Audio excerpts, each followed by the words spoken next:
Karma Yoga, Chapter 1, Karma in its Effect on Character.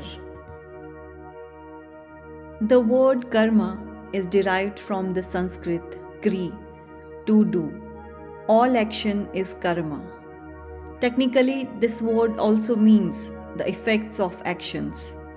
In connection with metaphysics, it sometimes means the effects of which our past actions were the causes.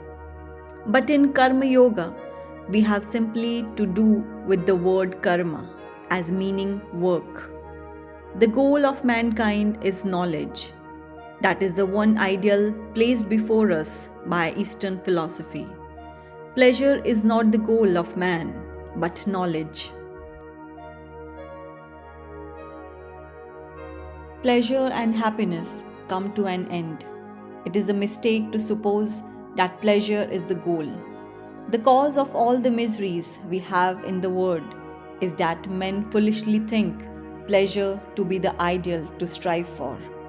After a time, man finds that it is not happiness but knowledge towards which he is going, and that both pleasure and pain are great teachers, and that he learns as much from evil as from good.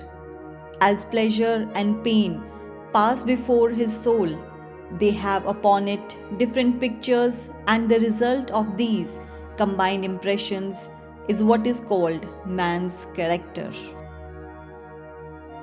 If you take the character of a man, it really is but the aggregate of tendencies, the sum total of the bend of his mind. You will find that misery and happiness are equal factors in the formation of that character.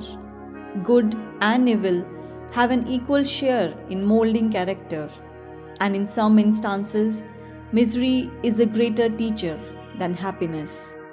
In studying the great characters the world has produced, I dare say, in the vast majority of cases, it would be found that it was misery that taught more than happiness.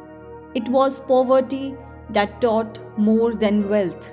It was blows that brought out their inner fire more than praise. Now, this knowledge again is inherent in man. No knowledge comes from outside, it is all inside. What we say a man knows should, in strict psychological language, be what he discovers or unveils. What a man learns is really what he discovers by taking the cover off his own soul, which is a mine of infinite knowledge. We say Newton discovered gravitation. Was it sitting anywhere in a corner waiting for him? It was in his own mind. The time came and he found it out. All knowledge that the world has ever received comes from the mind. The infinite library of the universe is in your own mind.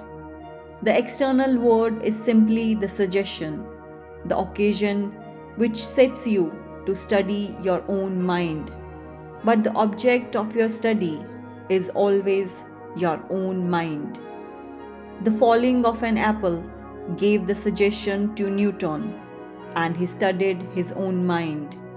He rearranged all the previous links of thought in his mind and discovered a new link among them, which we call the law of gravitation.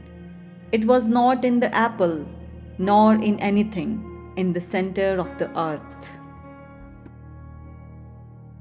All knowledge, therefore secular or spiritual, is in the human mind. In many cases, it is not discovered but remains covered.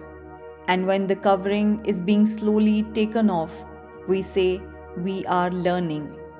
And the advance of knowledge is made by the advance of this process of uncovering.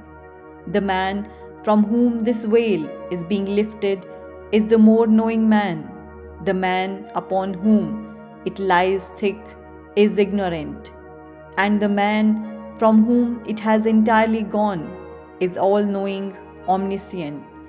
There have been omniscient men, and I believe there will be yet, and that there will be myriads of them in the cycles to come.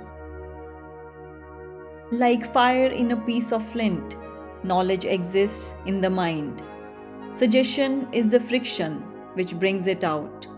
So, with all our feelings and action, our tears and our smiles, our joys and our griefs, our weeping and our laughter, our curses and our blessings, our praises and our blames, every one of these we may find, if we calmly study our own selves, to have been brought out from within ourselves by so many blows. The result is what we are.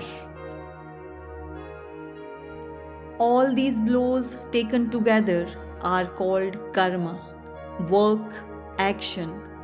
Every mental and physical blow that is given to the soul, by which, as it were, fire is struck from it, and by which its own power and knowledge are discovered, is karma. This word being used in its widest sense. Thus, we are all doing karma all the time. I am talking to you, that is karma. You are listening, that is karma. We breathe, that is karma. We walk, karma.